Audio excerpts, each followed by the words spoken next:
Jangan paksa saya. Sane, bekas tunjuk surat ke saya. Gak apa-apa, ada surat kasih. Januari kemarin, Mama melaporkan sebenarnya ini masalah pribadi yang tidak etis Mama ungkap di publik. Bukan TNI, terungkap sosok yang laporkan ayah Pradalaki hingga dijemput paksa dan ditahan Denpom. Ayah almarhum Pradalaki Namo, Pelda Christian Namo, ditahan di Detasemen Polisi Militer, Denpom, Kupang, Nusa Tenggara Timur, NTT, Rabu, 7 Januari 2026, sore.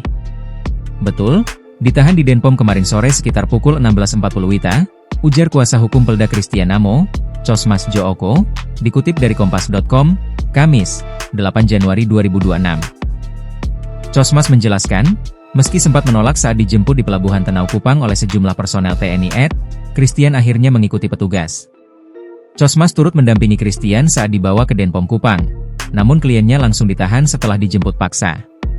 Penahanan Christian terjadi setelah sang istri, Sepriana Paulina Mirpe, melaporkan suaminya ke Denpom 91 Kupang pada 2 Januari 2026. Laporan tersebut berkaitan dengan kasus dugaan kekerasan dalam rumah tangga, KDRT. Karena Mama dipanggil terkait pelaporan Mama pada tanggal 2 Januari kemarin, Mama melaporkan sebenarnya ini masalah pribadi yang tidak etis Mama ungkap di publik. Tapi Mama harus menjelaskan bahwa pelaporan Mama ini berbeda porsi dengan kasus almarhum. Kasus almarhum itu sudah selesai. Mama melaporkan di sini berdiri sebagai istri sah bersama anak-anak, dan Mama kesini untuk melaporkan masalah KDRT. Selain KDRT, Sepriana menyebut suaminya juga dilaporkan oleh Kodim 1627 Rotendao terkait dugaan perselingkuhan. Saya didampingi kuasa hukum melaporkan Pelda Christian Namo ke Denpom pada 2 Januari 2026 kemarin terkait kasus KDRT, ungkap Sepriana di Denpom Kupang, dikutip dari Pos Kupang, Kamis, 8 Januari 2026.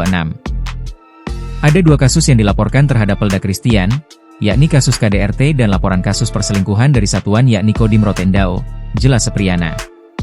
Sepriana menambahkan, laporan juga mencakup hak-hak dirinya dan anak-anak yang tidak lagi diterima dari Christian, termasuk pemblokiran ATM gaji. Kami laporkan juga terkait hak-hak kami yang sudah tidak dapatkan lagi, termasuk pemblokiran ATM gaji, ujarnya. Sebagai istri sah, Sepriana dan anak-anak mendatangi Denpom 91 Kupang untuk meminta perlindungan dan bantuan hukum. Sepriana menegaskan bahwa laporan yang ia layangkan tidak ada kaitannya dengan kasus almarhum Pradalaki.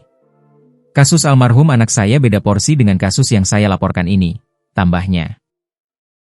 Download Tribun X sekarang, menghadirkan lokal menjadi Indonesia.